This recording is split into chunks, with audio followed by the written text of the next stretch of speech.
Hello again, everyone, and welcome back to another episode of The Spirits of Independence. I'm Thomas Watson, and I'd like to once again introduce my travel companion and good friend, Bob Moldenhauer.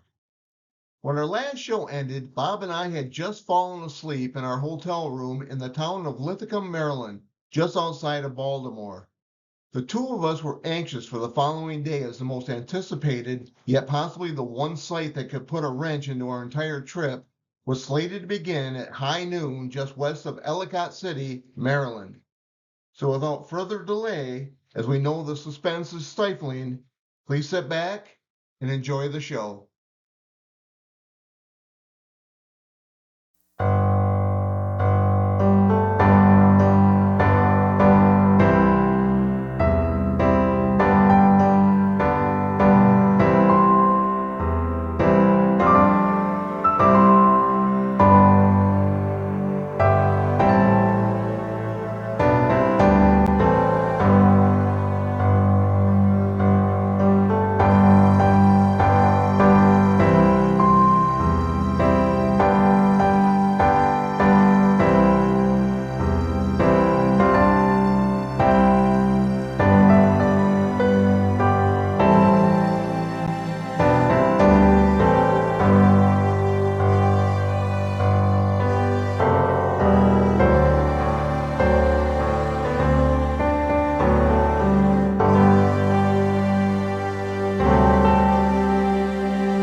Up at 6 a.m. and ready to roll by 7:30, this day was destined to be one of the most memorable days of the trip.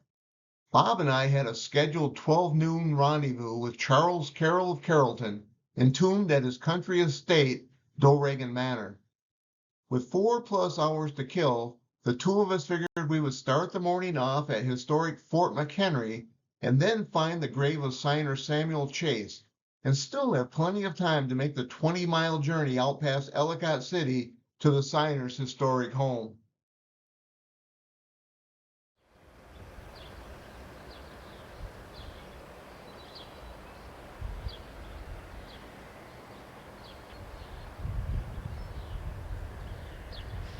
Here you go, ladies.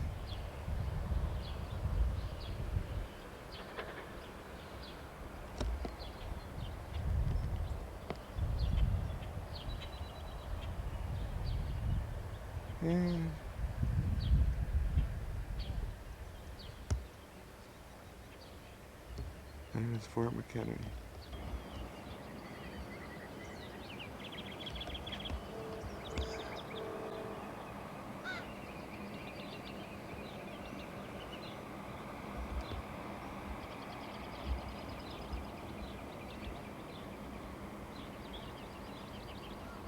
This is for the ladies.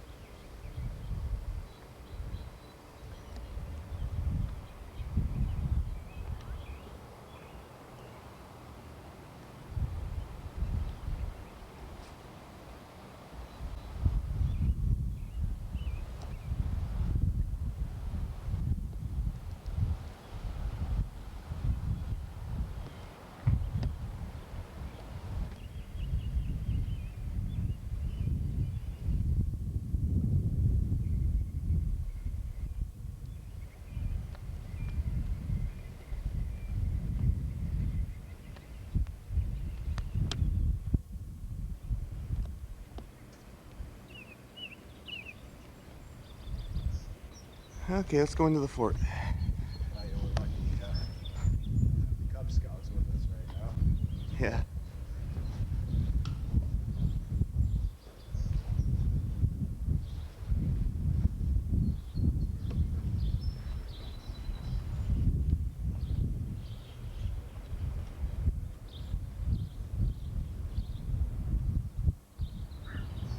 is a look at inside Fort McHenry.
Way out past that bridge is the approximate location where Francis Scott Key was when he wrote the Star Spangled Banner.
This room would be crowded, but on the eve of the Battle of Baltimore, it was packed with men and equipment. Based on the measurements of this room, 8 double-tiered bunks could be erected.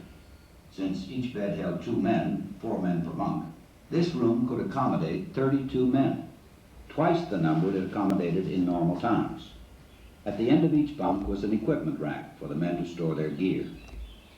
According to military regulations, each 8 non-commissioned officers were to be allowed a room to themselves. The crowded conditions, however, made this impossible. They may have separated themselves from the enlisted men, though, by simply commandeering a bunk in a corner of the room. The contrast between the living conditions of the officers and the enlisted men is striking. A soldier's life was hard. Evidence has shown that a severe groundwater problem existed beneath this building.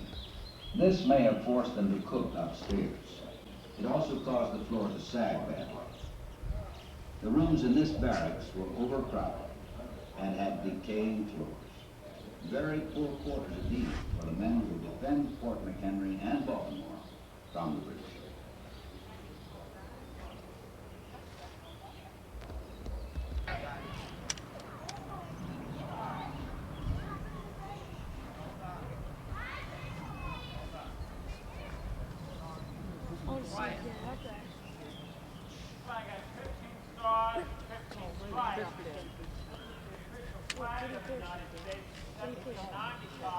This black button. You want it right here now? You want a picture of it now?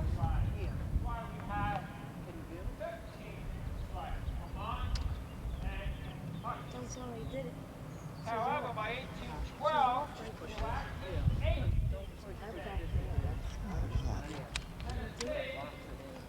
Ohio, Louisiana, was all been admitted by 1812.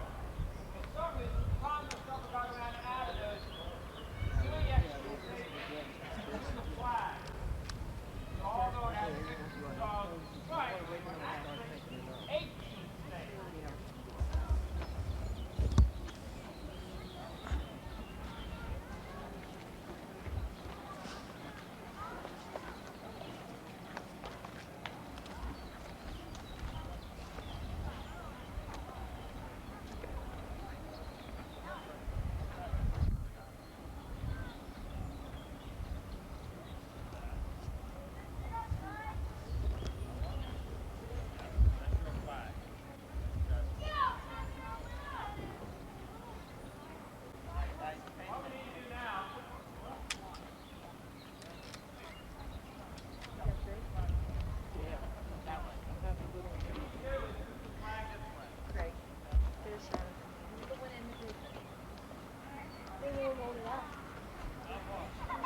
This is a major ordeal trying to get that humongous flag up without having any of it touch the ground.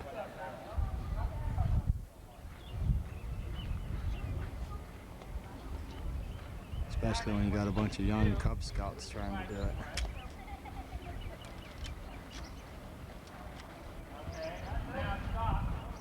These kids want to put that mirror around. Okay, good, right there.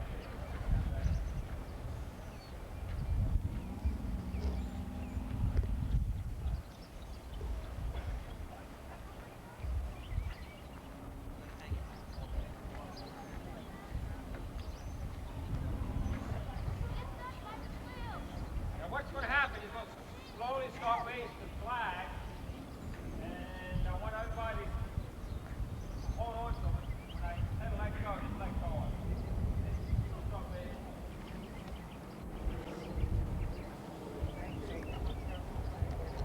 Let the flag go right out of your grasp. Watch this line behind you. Okay?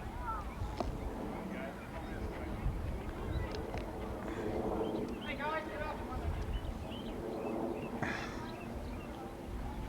There it goes.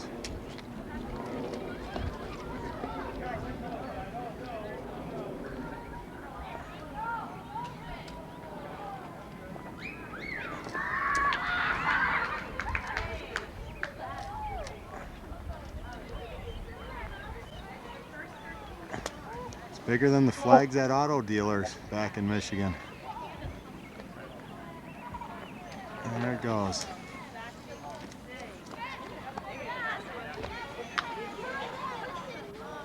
There it goes, waving for us.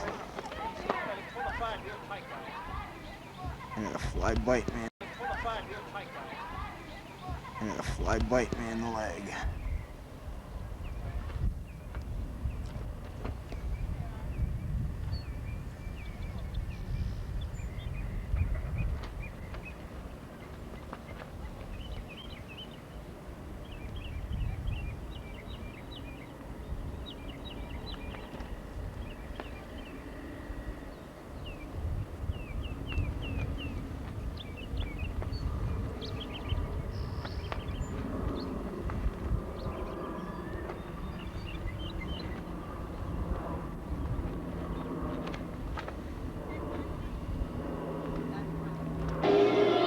Then, at first light, the British began an intensive bombardment of Fort McHenry, hoping we would panic, evacuate the fort, and leave Baltimore defenseless.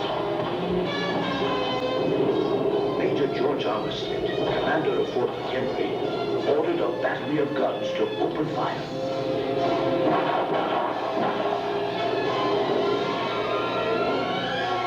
With this, the British frigates withdrew. A and within a few minutes lay out of reach of the fort's guns. Bombardment continued throughout the day and into the night. Direct hits on the fort killed 4 defenders and wounded 24. From where we stood on the ship's deck, we could only see flashes of bombs bursting over the fort. By 4 a.m. on Wednesday the 14th, we had stopped firing. Darkness hung heavy over the harbor, making it impossible for us to see anything. But by 7 a.m., 3 hours later, the British stopped firing. We still couldn't tell what had happened.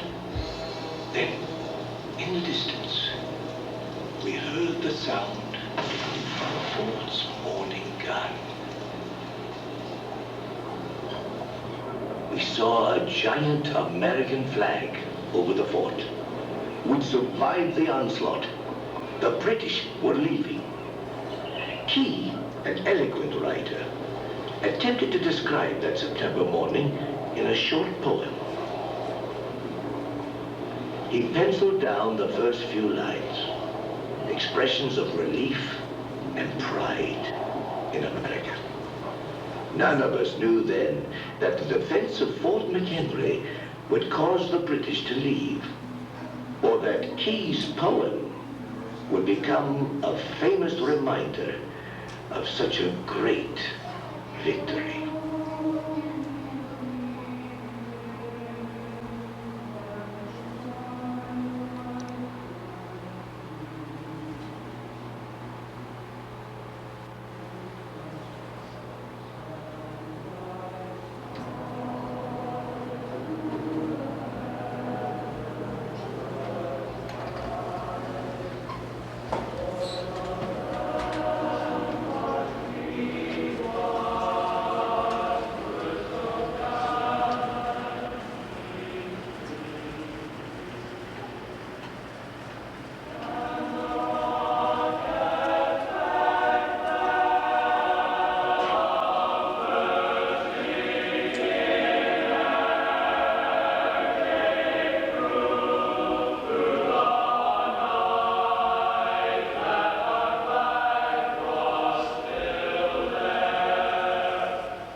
Once known as the guardian of Baltimore's inner harbor, Fort McHenry was constructed between 1798 and 1803.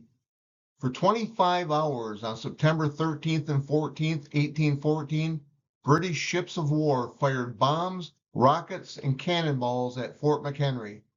Although the British fired nearly 1,800 rounds into the fort, only 4 men died, while another 24 were wounded.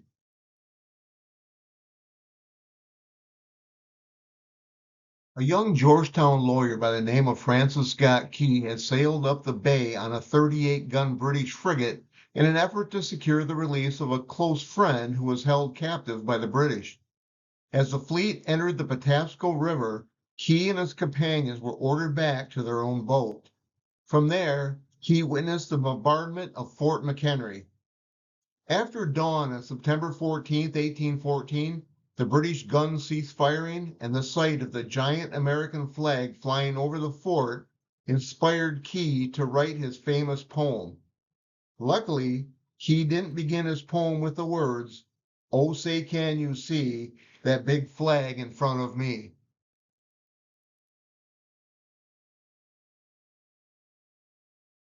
Upon our arrival at Fort McHenry, there was a small 3 by 5 foot American flag flying above the historic fort. Not too long after we were there, however, a scout troop helped raise an exact replica of the flag that flew over Fort McHenry in 1814. The reconstructed flagpole was situated in the exact spot as the original and stood about 60 feet high.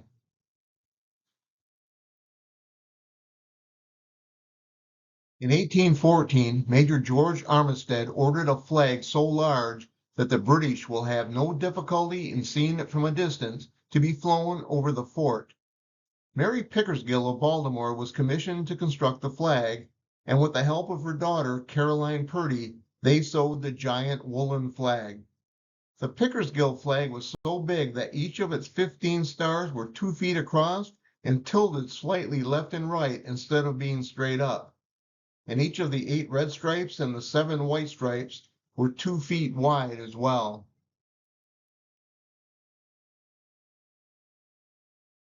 Finished at Fort McHenry, it was time for the 2 of us to find Old St. Paul's Cemetery and the final resting place of signer Samuel Chase, which we knew was located somewhere in Baltimore. After getting some directions to the burial ground from a guy near the fort, directions which we did not write down, Bob and I set out for downtown Baltimore. And wouldn't you know it, it didn't take long for us to forget those directions.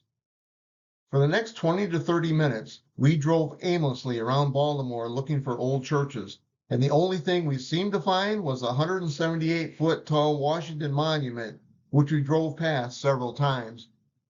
Finally, Bob found an old church with a burial ground around it. Mongo knew Edgar Allan Poe was buried there, so perhaps Samuel Chase was as well. We had hoped so, as the clock was ticking towards noon, and we definitely didn't want to be late for Doughoregan Manor. Right now it's 10:30 a.m. in the morning. This is Saturday, June 1st.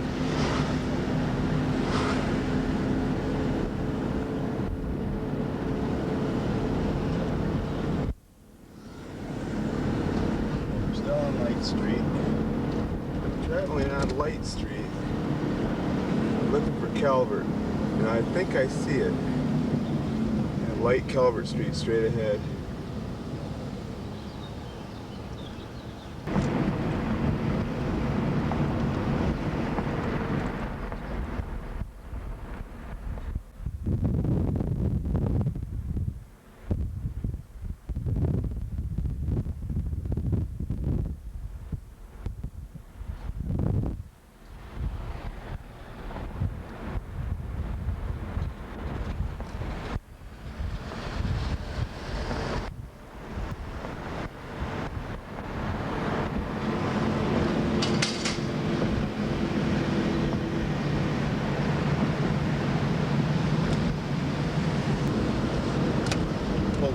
Watson and that way. Passing Baltimore Street. And now we're at Fayette Street. That's the one that goes to it? Yeah. Just one way? Nope. So do not enter, so I'm going to enter. St. Paul Street. That must be the church right there. Boy, I think the church must be this way. This is one way. Because he said we had to go past it and go.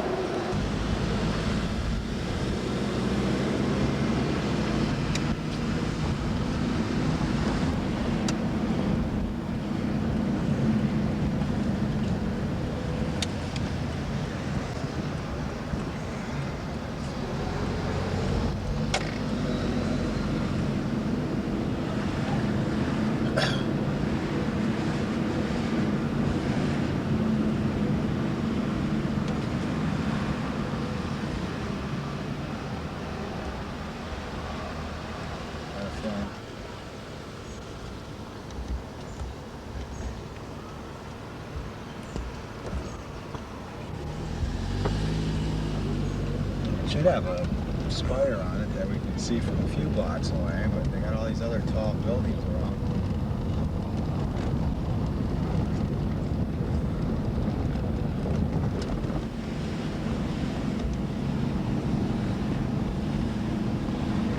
I remember being out here before.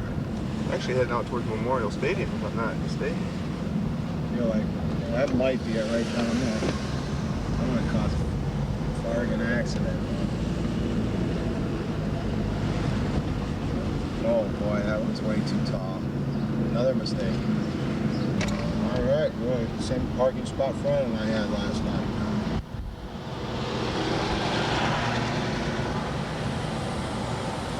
Right here. Is it? This be it.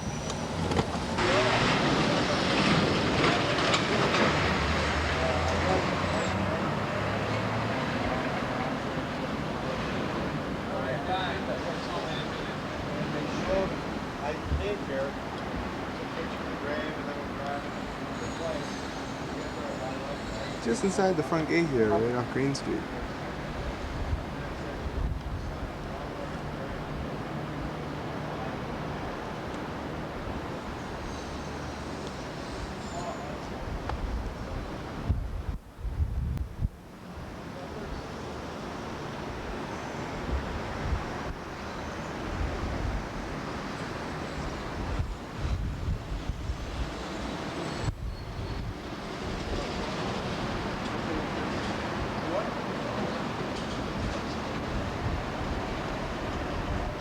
This is Robert Watson's grave.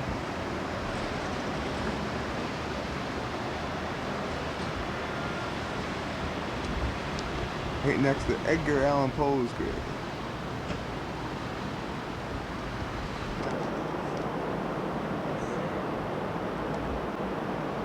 This is St. Paul's Church in Baltimore. We already saw Edgar Allan Poe's gravesite where he's buried right now. This is where he was originally buried. And there's the famous raven.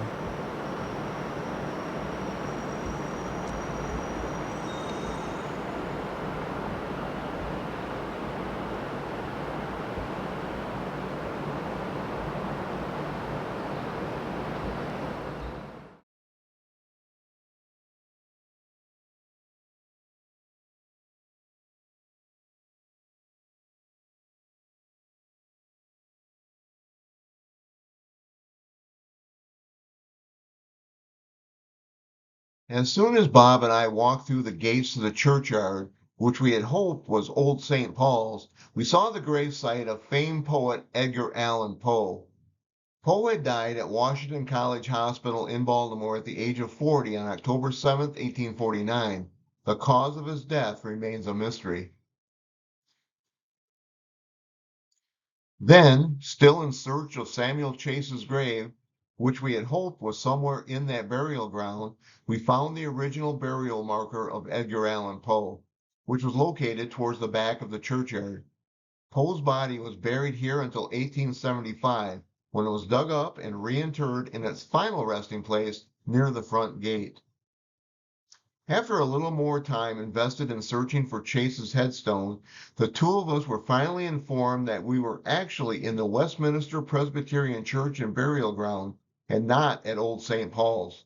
Disappointed, but out of time for the moment, we were forced to abandon our search for Chase and begin the 20-mile drive out past Ellicott City and our 12 noon appointment with Clinton Tate. Tate was the farm foreman at Doughoregan Manor and was the person Philip Carroll instructed me to contact back on May 1st, exactly 1 month earlier. During that phone conversation with the descendant of signer Charles Carroll, Philip told me he would be in Europe during our June visit, and that his foreman, Clinton Tate, would chaperone Bob and I inside the Doughoregan Chapel where the signer was entombed. The last thing Carroll told me on the phone was, "Don't be late. I don't want him waiting for you because he has a lot of work to do." Philip gave me Tate's phone number, which I called and set up the June 1st visit. The directions Tate had given me on the phone to Doughoregan Manor were perfect. We arrived at his house, which up to 1965 was an original slave quarters and then a draft horse barn and farm shop, at exactly 11:53 a.m. We were 7 minutes early. After several knocks on the door of Tate's house went unanswered, a huge black man arrived in a pickup truck to see what the strangers had wanted. When I told him we had an appointment to see Clinton Tate and he was expecting us, the man said in a thick southern drawl, Mr. Tate be up there in that field working that machine." The guy drove out to the field and told his boss we were at his house, and within minutes, Bob and I were shaking hands with Clinton Tate. Tate was extremely friendly. He gave the two of us a brief oral history of his home and then took us inside for a quick tour, all before he dropped the bombshell. I'm going to go phone Mr. Carroll and let him know you're on your way up to the house. I was stunned and said, "He's there? I thought he was supposed to be in Europe." Tate replied, "Nah, he's up thar and he's waiting for you." Bob and I got back in the Omni and headed down the long driveway towards the home of Charles Carroll of Carrollton, where we were about to meet the signer's descendant, Philip Carroll. This was a special moment, and Bob and I knew it too. Not a lot of people get access to Doughoregan Manor, and this would likely be the highlight of the trip. After all, according to some family members, only God, the Indians, and the Carrolls have owned this land.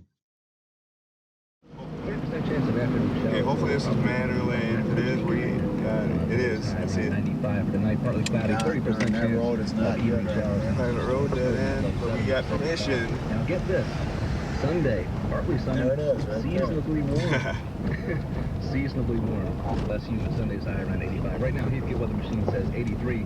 Actual temperature about 93 in Baltimore. By the way, for those of you headed down the ocean or Okay, we'll find a first anywhere in that brick vicinity, building on the left. kind enough to call in, let us Pulling know. there. At routes 3 and 97. And that's where we'll meet Mr. Clinton Tate. Two center lanes are closed. Well, I can see where this guy might have a lot of people stopping by here because it really isn't as inaccessible as we thought it would be. Got a 100-minute music marathon. It's not nearly comparable to Jericho. Jackson Brown in before we put it to rest. It's a rock block weekend for Baltimore's Great classic Mount rock, Airy. 100 GRX.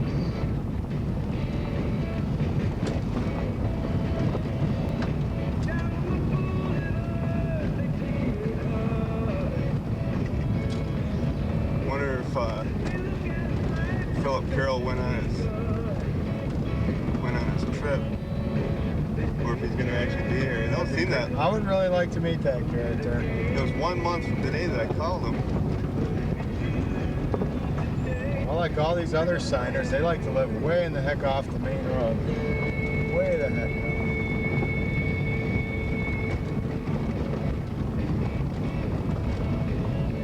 You still will see some bricks on the right. There they are. It's the first one on the left. The longest darn barns I ever did see. Yeah.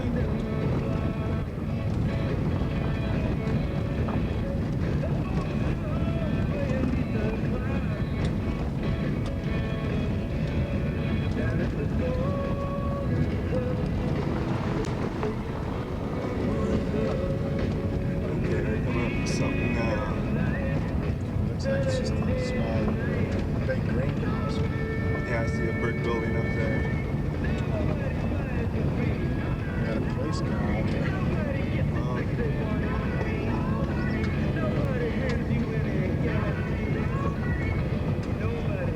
Once we turn left, we will be on the drive up to the main mansion. And he said once you come there, it's right up the road, you should be able to see the mansion that Charles Carroll is buried.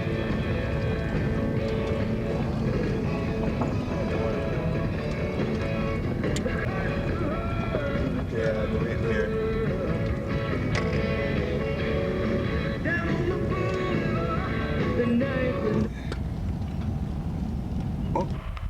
I was just telling him about this building here. It's built back in the early settlers for a stable. And later on it became a draft horse stable. And then later on it became a farm shop. It was a farm shop for years. It burnt the top out and fell in 1965. And they built a dwelling inside to preserve the history of it that I now live in. So you've heard the old saying, live in a barn. One here, and then they were putting together in those days when it was in open I shape. Yeah. So I thought it was pretty. I thought it was pretty good to keep them up. At least we got the next Tate in line there. That's all them Tates, you see. So are we talking about Civil War right here? That's exactly Okay. right. And the Indian War right here. So Abe Lincoln was president right there. That's and right. And help We're us getting here. way back. That's probably 1830s, 1840s, huh? 40s, I believe. And that was World War I, World War II, and he didn't have to go because he was in there. That's great. So this here.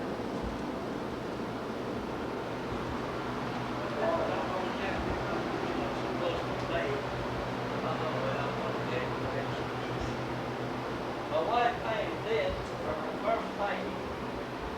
Then she painted this building on this saw.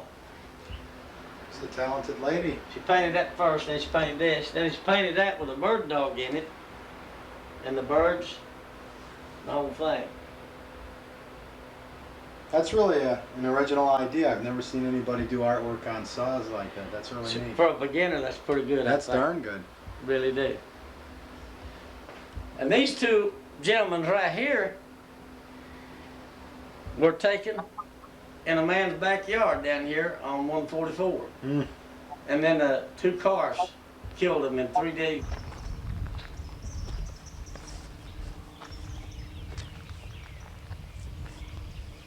Seen down his road. Yeah. Well, going down the driveway towards Doughoregan Manor. Philip Carroll is here. I had a feeling that he was going to be here. I thought he was handing you a line there, trying to just get out and letting us in. Yeah, it might have been it. And then he changed his mind.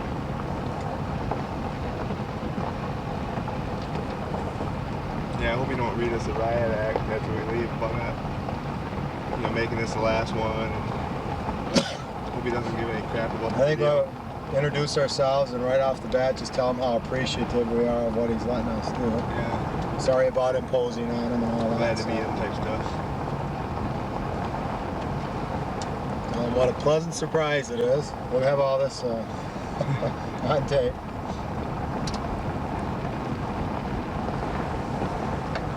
Wonder what the odds would be that he'd give us a tour of his house. I don't know. It all depends on.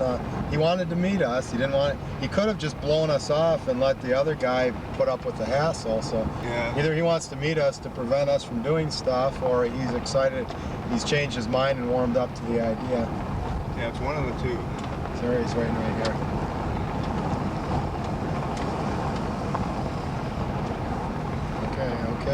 Okay. I know.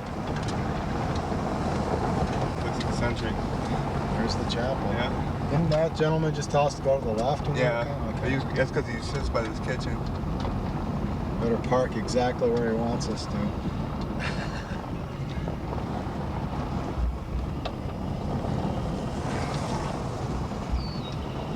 Come on, right here. I'll just plant the flag at each side of the grave and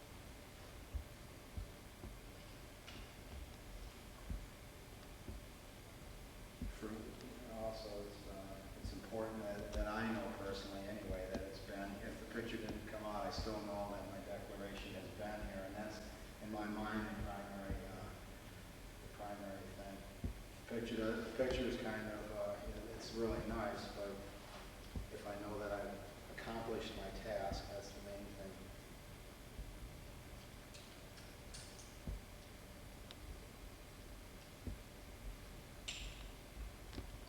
If you want.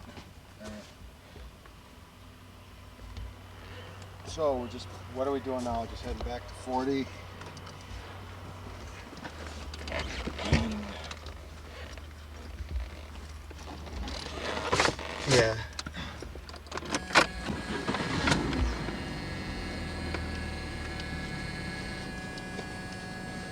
actually, I'm not. I am having problems with.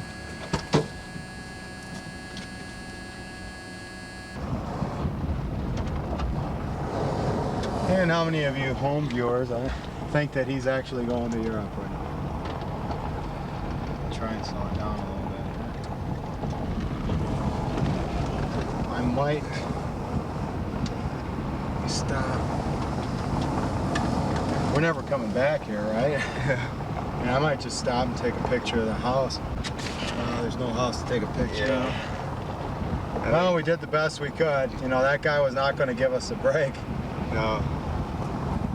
Well, you did by letting us in there. I know, but that was it. I really can't believe that we're the last ones to ever come here to do this. I think he breaks down every time, but he gives that. He told me on the phone that it was going to be, 5 minutes, 10 minutes, and that was it. We were in there probably a good 20 minutes.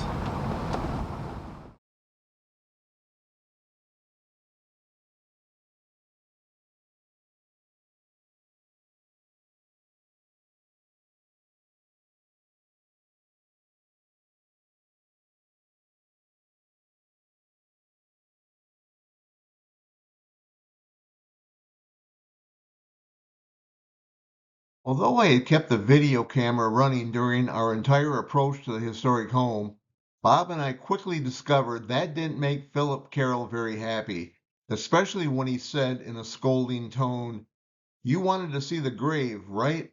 You won't need pictures of the outside. You wouldn't believe how many people come here. Tourists come to the services, and I might just have to close the chapel. I can't tell you how many times I wish my famous ancestor wasn't buried at the end of my house. I don't want tourists coming here. This isn't a tourist attraction. This is my house." Carol's demeanor immediately concerned the two of us because we knew if we pushed Philip's buttons, the eccentric owner of Doughoregan Manor just might pull the plug on our entire visit and force us to vacate his property. Thankfully, that didn't happen. In fact, once we got inside the chapel, Philip Carroll seemed to warm up slightly, and he engaged in a conversation with Bob about our trip. But were the two of us sympathetic to Philip's cry for privacy? Jealous, perhaps, but definitely not sympathetic. After all, his famous ancestor was the last living signer of the Declaration of Independence, and in our eyes, that was pretty darn special.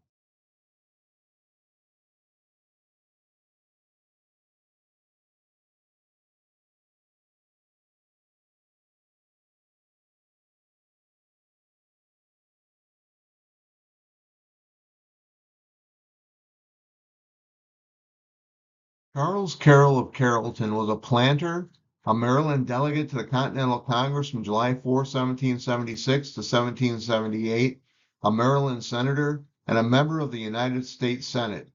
Carroll was the only Roman Catholic signer of the Declaration of Independence. Charles Carroll was also the longest lived signer. When Thomas Jefferson and John Adams both died on July 4, 1826, Carroll became the last surviving signer. Carroll helped create the Baltimore and Ohio Railroad, and he laid the cornerstone on July 4, 1828, which was his last public act. Charles Carroll was the wealthiest of all the signers and had the most to lose by signing his name on the Declaration. When he first signed the document, he signed it Charles Carroll, but he caught some grief from a few of the other delegates because he had such a common name. He walked back up to the desk and added the title of Carrollton so the king would know exactly who had signed the document, exclaiming, "They cannot mistake me now."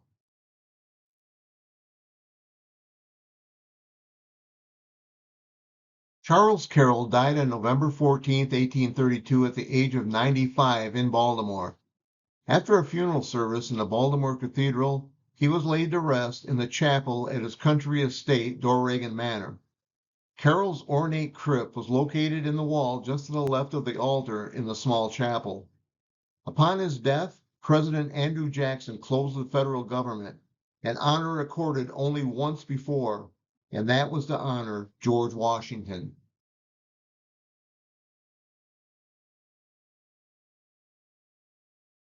Although Philip Carroll was very patient with us as we captured our images and posed next to the tomb, he seemed very happy when our visit had ended.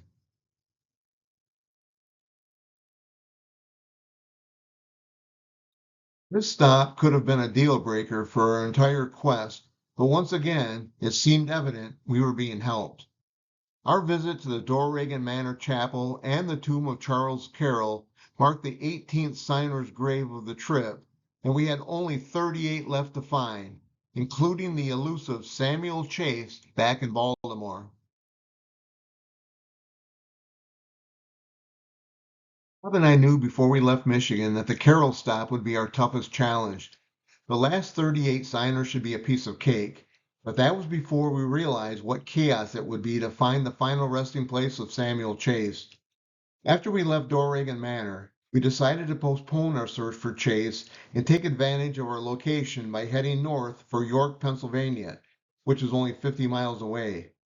At 1:46 p.m., we crossed the border into the Keystone State, and 20 minutes later, we were parked in the shade in front of the First Presbyterian Church in York, where signer James Smith was buried.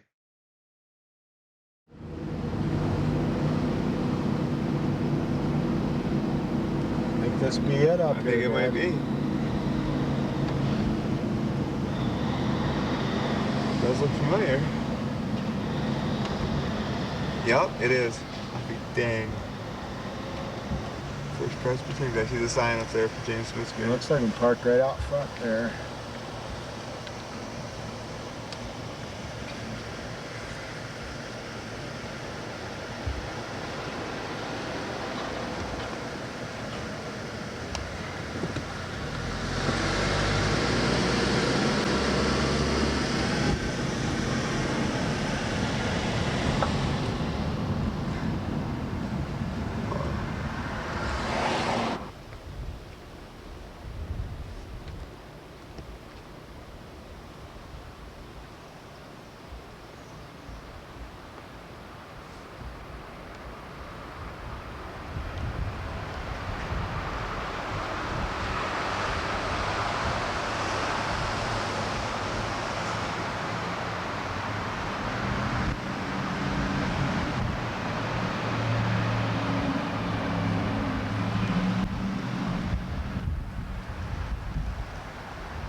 There it is.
James Smith was a lawyer and a Pennsylvania delegate to the Continental Congress from July 20th, 1776 to 1778. Although Smith had arrived in Philadelphia too late to vote for independence, he did sign the document on August 2nd, 1776. In Congress, Smith gained a reputation as a wit, a conversationalist, and an eccentric. When he stepped down from Congress in November 1778, he resumed his law practice in York.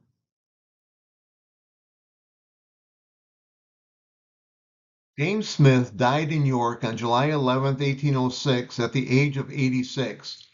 While at the grave, Bob and I had some difficulty posing with our documents because of the wind.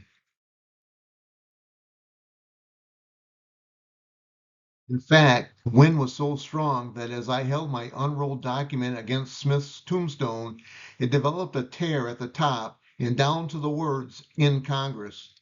That fairly large tear would present problems for me during the rest of our trip. However, our time at the grave of James Smith marked the 19th signer's grave of the trip, with only 37 left to find, including another one in York. When Bob and I left the churchyard and walked to the Omni, we noticed the Historical Society Museum was across the street, and we decided to get directions to Prospect Hill Cemetery and the grave of Philip Livingston from the folks in there. But just as we got near the entrance to the museum, I got a harebrained idea and decided to ask a young guy for directions. He told us he knew exactly where the cemetery was, and he would lead us to it in his car. The dude hopped into his Ford Taurus and headed down Market Street. Bob did his best to keep up with him by avoiding red lights, but the guy was driving like a bat out of hell. A few miles later, we lost him, or he lost us. We were 4 miles from the Historical Society, and we still had no idea where Prospect Hill Cemetery was. We retraced our route back to the Historical Society, and they gave us precise directions to Prospect Hill, which was only about 2 miles from where we stood. Located on George Street, the cemetery overlooked a portion of York. Once inside the huge burial ground, Bob and I found the grave of Philip Livingston without much trouble.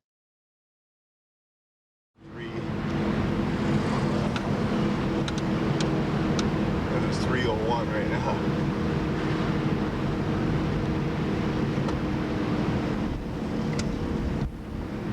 Behind that red station.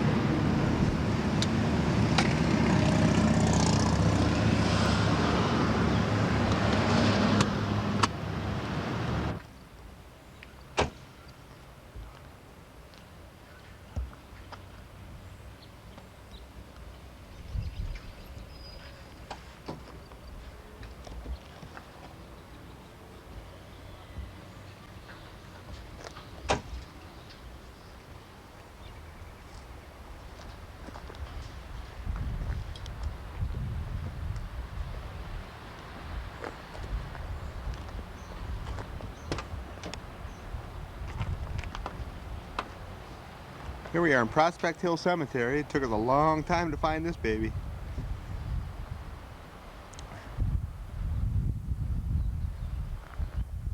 If we ever need to find it again, it is on George Street. Not too far out.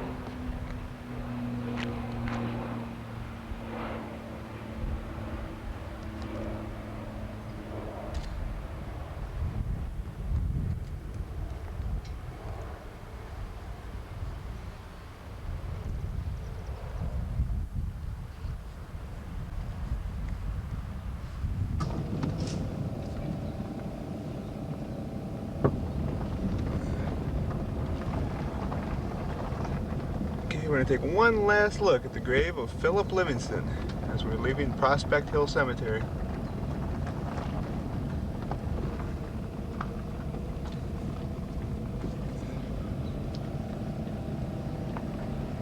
That look all right? Yeah. And go back past it this way.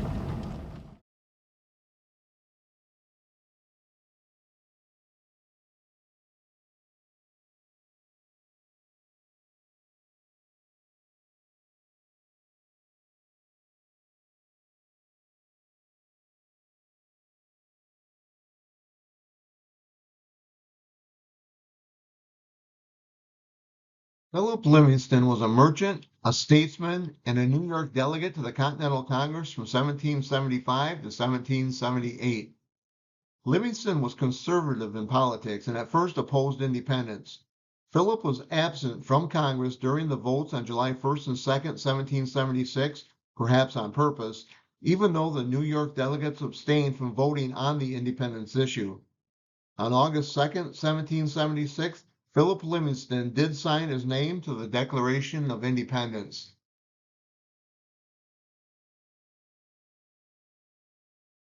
Philip Livingston died on June 12, 1778 in York, Pennsylvania at the age of 62.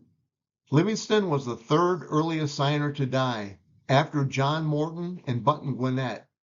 The signer died suddenly while attending the sixth session of Congress, which was held in York due to British occupation in Philadelphia.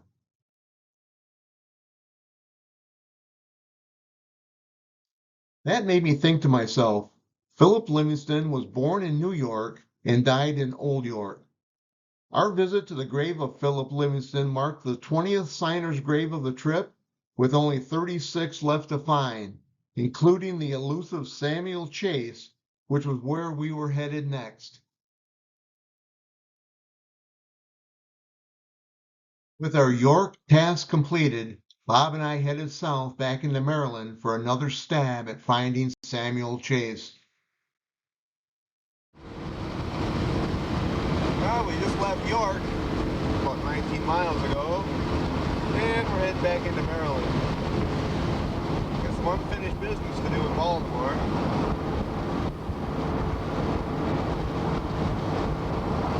.3:53 p.m., 2,675 miles into the trip.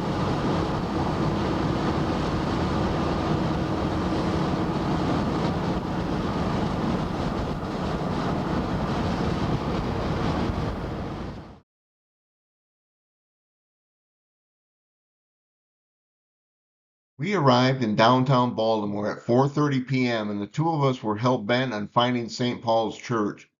Within a half hour, we found the church, only to discover there was no cemetery there. An elderly man near the church told us he believed the cemetery was located on Redwood Street, which was where we headed next.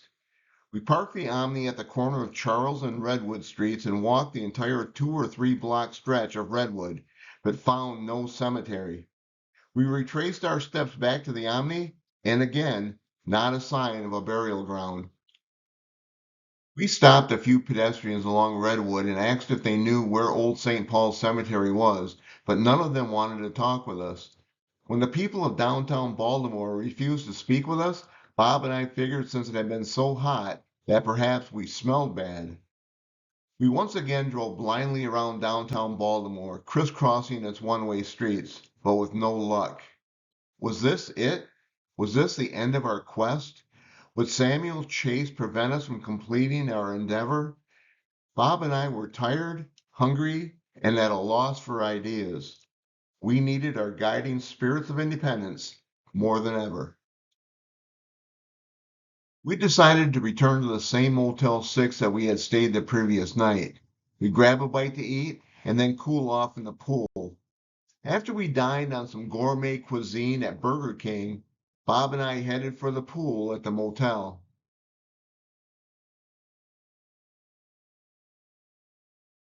While swimming, we once again began talking with the same 15-year-old lifeguard we had met the night before. While Mongo and I mentioned our dilemma of not finding St. Paul's Cemetery on Redwood Street where Samuel Chase was buried, the young kid said something that nearly blew us out of the water. Our school bus goes past a real old cemetery near the medical center on Martin Luther King Jr. Boulevard. I've heard there's some famous old guy buried there. I quickly ran up to our room, grabbed the Rand McNally Atlas, and returned to the pool area. Within minutes, Bob and I found MLK Boulevard and the medical center on the map, and sure enough, there was Redwood Street.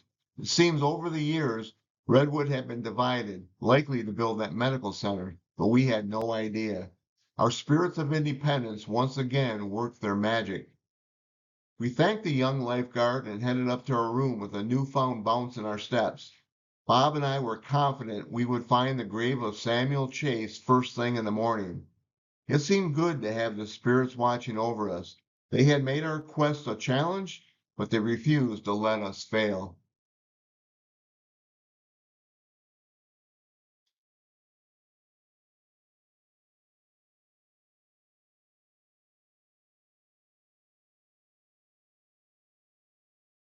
Bob and I hope you've enjoyed this episode, especially our visit to Doughoregan Manor and the burial place of Charles Carroll.